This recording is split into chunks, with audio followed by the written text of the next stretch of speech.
Samajwadi party में जिस तरीके से अभी राम गोपाल यादव योगी आदित्यनाथ से जिन्होंने मुलाकात करी, हालांकि सवालों के घेरे में हैं। कई लोग बोल रहे हैं कि आखिर योगी आदित्यनाथ से मिलने क्यों गए हैं, योगी आदित्यनाथ को क्या सरकार बनने पर वो बधाई देने गए थे। हालांकि ऐसा कुछ भी नहीं था, वो अपने सहयोगियों की मदद के लिए गए थे। ऐसी बताया जा रहा था कि जो छापे उनके सहयोगियों पर पड़ रहे हैं और जो उनको परेशान किया जा रहा है, उसकी वकालत करने के लिए वो योगी आदित्यनाथ के निवास पे गए और उनसे बातचीत करी।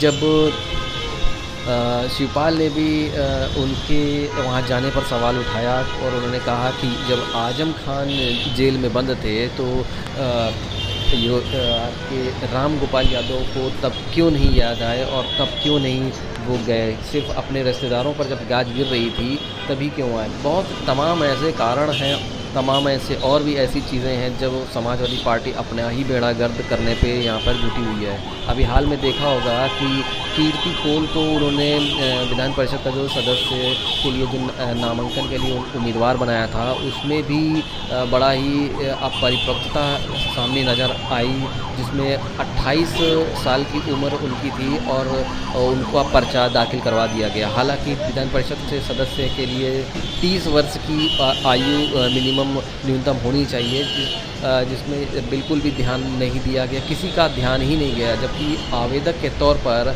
समाजवादी पार्टी के मुखिया अखिलेश यादव भी उसमें थे और न जाने इतनी बड़ी जो चूक हुई है वो कैसे हुई है, क्यों हुई है। तो आप ये भी चीज़ें देखिए कि समाजवादी पार्टी के जो मुखिया हैं वो खरबूजे को देख के खरबूजा जिस तरीके से रंग बदलता है, उसी तरीके से काम अखिलेश यादव भी कर रहे हैं। आपने देखा होगा कि कांवड़ यात्रा से लेकर कई धर्म प्राकांड में आगे बढ़ चढ़ के हिस्सा ले रहे हैं और बीजेपी की राह पर वो 2 कदम आगे बढ़ के चल रहे हैं और फेसबुक मीडिया, सोशल मीडिया पर वो अपनी फ़ोटो को वायरल कर रहे हैं। कहीं ना कहीं जो बहुजन समाज के जो लोग हैं उनको कहीं एक ये भी लग रहा है कि आखिर ये अखिलेश यादव किस तरफ जाना चाह रहे हैं। मंडल की बात कर रहे हैं, कमंडल की बात कर रहे हैं, कहाँ जाना चाह रहे हैं। और ऐसे में ये ना तो इधर के रह रहे हैं ना उधर के, कहीं की दोनों तरफ ये कहीं एडजस्ट नहीं हो पा रहे हैं। अखिलेश यादव वैसे भी सिर्फ़ और सिर्फ समाजवादी पार्टी के नेता हैं, वो किसी समाज के नेता नहीं हैं। अगर वो यादव समाज की भी अगर बात करी जाए तो यादव समाज उनको अपना नेता नहीं मानता है। और रही बात बहुजनों की, तो वो तो दूर दूर तक अखिलेश यादव कहीं उनमें टिक नहीं पाते हैं। रही बात मुलायम सिंह यादव की, तो मुलायम सिंह यादव की अगर बात करी जाए तो वो पिछड़ों के नेता कभी कई हद तक माने जाते थे, क्योंकि वो एक ज़मीनी नेता थे। और जो समाजवादी पार्टी मुलायम सिंह के समय पर थी, वो अब अखिलेश यादव के समय पर वो समाजवादी पार्टी नहीं दिख रही है, क्योंकि जो स्तर समाजवादी पार्टी का मौजूदा हालात में है वो उसको लोग नहीं पचा पा रहे हैं। और जो भी पुराने लोग थे, जो यानी अगर साफ शब्दों में कहा जाए कि मुलायम सिंह के समय पे जो भी लोग थे, वो सारे लोग समाजवादी पार्टी से किनारा उन्होंने कर लिया है या फिर उनको पार्टी से बाहर का रास्ता दिखा दिया गया है।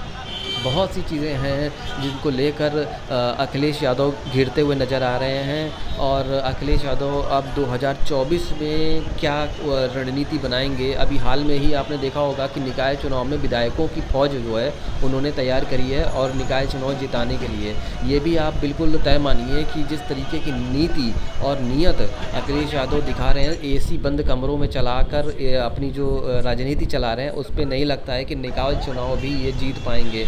भले ही विधायकों की फ़ौज निकाय चुनाव में लगा दें जिताने के लिए। आपने हाल में ही देखा होगा आजमगढ़ और रामपुर जो समाजवादी पार्टी का गढ़ कहा जाता था, लगभग आजमगढ़ में भी लगभग 10 विधायक थे, उनके खुद के विधायक जो जिता नहीं पाए, सांसद की सीट नहीं जिता पाए, अखिलेश यादव की खुद की सीट नहीं जिता पाए। तो आप सोचिए कि निकाय चुनाव में इन विधायकों की क्या वैल्यू होगी और किस तरीके से वो काम करेंगे।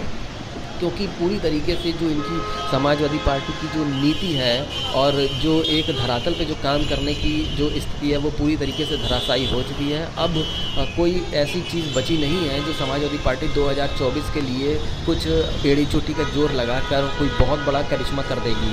अब एक तरीके से ये भी देखिए कि बीजेपी जो भी है अपनी मेन विपक्षी पार्टियों को ख़त्म करने में पूरी तरीके से लगी है।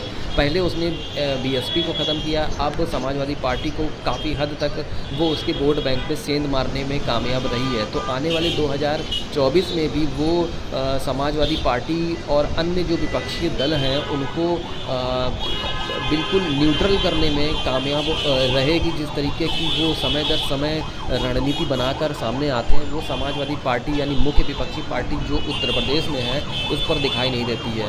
और समय समय पर ये कुछ नया करने की भी कोशिश करते हैं जिसकी वजह से लोगों का जो आकर्षण है वो मेन मुद्दों से हटकर उनकी ओर चला जाता है। तो 2024 में भले ही उत्तर प्रदेश की अगर बात करी जाए 80 सीटें लोकसभा की आती हैं तो आप मान के चलिए जिस तरीके से ये काम कर रहे हैं अभी भी समाजवादी पार्टी या अन्य दलों में अभी तक ये नींद और इनकी खुमारी नहीं जाग पाई है। लेकिन बीजेपी ने जो विधानसभा चुनाव के रिजल्ट के बाद ही ये लोकसभा चुनाव के तैयारी उन्होंने चालू कर दी थी। लेकिन जो अन्य पार्टियां हैं वो सो रही हैं, अभी भी सो रही हैं। और आगे क्या होगा मेन बात जब अखिलेश यादव की आती है, मेन विपक्षी पार्टी है उत्तर प्रदेश में, और इनका क्या 2024 में रहने वाला है, यानी कुल मिला के कितनी सीटें ये लेकर आने वाले हैं, उनके तैयारी से तो ये नहीं लग रहा है कि कुछ बहुत ज़्यादा सीटें हासिल कर पाएंगे। तो जो मूल लोग हैं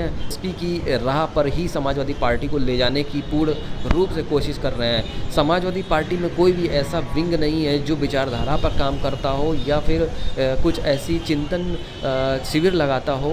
अभी भी समाजवादी पार्टी में जो प्रदेश अध्यक्ष के तौर पर जो हैं अभी भी बने हुए हैं, बरकरार हैं, उनको नहीं निकाला गया है। उनकी अगुवाई में बहुत से विधानसभा चुनाव और लोकसभा चुनाव हारे हैं और अभी भी वो विराजमान हैं, जिसकी वजह से अन्य जो चुनाव आने वाले हैं वो भी वो हार का सामना करेंगे। आज के लिए इतना ही। नमस्कार।